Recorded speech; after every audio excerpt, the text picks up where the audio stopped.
بسم الله الرحمن الرحيم. عن أبي هريرة رضي الله تعالى عنه قال قال رسول الله صلى الله عليه وسلم: أحب البلاد إلى الله مساجدها وأبغض البلاد إلى الله أسواقها.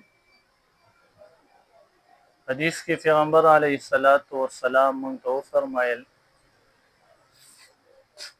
چې په ښارونو کې باندو کې د ټولو نه خوښه څیزونه خوښ ځایونه چې دي الله جل شانه ته هغه مساجد دي او نه خوښه څیزونه په بازارونه دي. ابو هريره رضی الله عنه فرمایي نبی علیه الصلاۃ والسلام فرمایل چې د ټولو نه الله جل جلاله ته د ټولو نه خوښه ځایونه هغه جوماتونه دي او د ټولو نه ناخوښه ځایونه هغه بازارونه دي. موږ د حدیثو فضایل بیانو.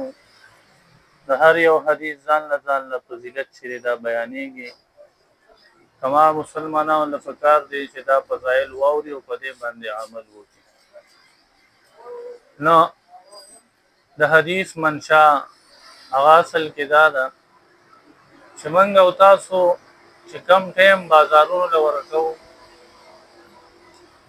نو یاد ساتئ چې د بازار نه زیات ټیم د الله جل جلاله مساجد لته دی نه دا ورکول پکار دی.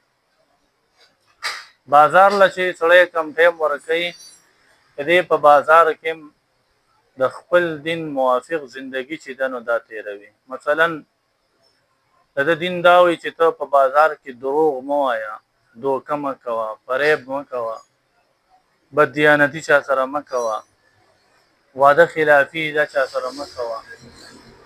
دې په بازار کې دروغ وایي، دغه رنګ دوکې کوي، فراډ کوي، بددیانتي کوي، نو دین منع فرمایلی ده.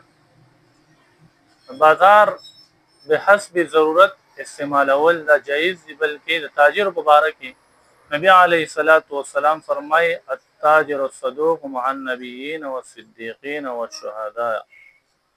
تاجر چې کوم رښتونی وي دا به د انبیاو، صلحاو او نیکانو خلکو سره به وي د قیامت په ورځ. او د تاجر په باره کې د جنت بشارت ده. او چې تاجر داسې تاجر وي چې دوکې فریب فراډو نه ځان ساتي. د بازار د تل به حسب ضرورت داسې دي لکه موږ او تاسو چې باتروم ته ځو.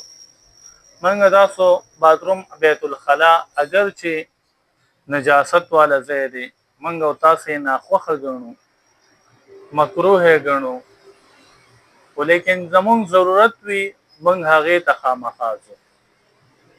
او که یو سړی بیت الخلا ته ځي د الله جل جلاله د احکاماتو مطابق او د نبی علیه الصلاۃ والسلام د سنت مطابق هغه باندې عمل وکړي بیت الخلا ته لاړ شي نو ثواب په ملاويږي. نو دا غرانګي کومنګ او تاسو بازارونو ته ځو او د پیغمبر علیه السلام د الله د احکاماتو مطابق په بازار کې مونږ ژوندۍ تیر کوو، مونږ او تاسو ته دې باندې ثواب ملاويږي. ابو هريره رضی الله عنه فرمایي نبی علیه الصلاۃ والسلام فرمایي کم خلک چې سحر او ماهام جمعه تزي نو دا د الله جل جلاله ملمانه دي.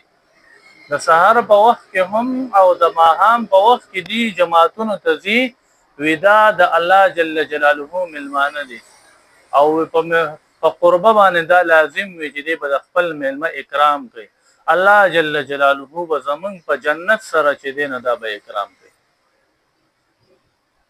دا رنګ ابو هريره رضی الله فرمایي وکم منس چې په مسجد کې وشي دا د هغه مون چې کوم په بازار کې وشي یا په کور کې وشي نو د مسجد د موسنه 15 درجه چې دینه دا سیوا دي چې په جماعت په مسجد کې د جماعت سره مونږ موجود نو دا دینه 15 درجه ثواب دې مزات ملوي. ولې ځکه چې څوک مساجد طرف ته روان شي په خشان سره او د سو کې نو یو خدای چې دی یو قدم یګدي ولو چتای نو په یو قدم کې خودو چتول سره د یو نیکی الله جل جلاله لیکي یو ګناه معاف کوي یو درجه د په جنت کې بلندي دا چې موږ او تاسو مساجد طرف ته او کاش نن مسلمانان رونه د پیغمبر علیه الصلاۃ والسلام د دین ډیر زیات